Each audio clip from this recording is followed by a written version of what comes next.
Timir Mount Tarak. Kaso sadly DNF tayo.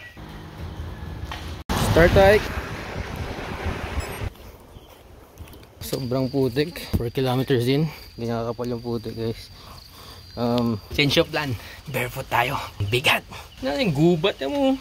Malakad ka ba yan?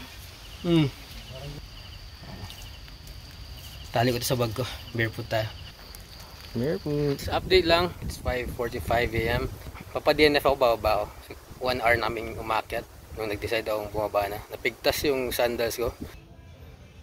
Nag-try naman ng barefoot. So ano talaga, madulas talaga. Yeah, decide ako mo. Nagpaalam mo sa guide. Sabi ko, hindi pa naman malayo magsimula jump off. So baba na lang ako kaysa makakasal sa lahat. Naakyat ko na to last year kasi hindi maulan. So safe nun. Problema, hindi kinaya ng sandals ko. Bawi next year.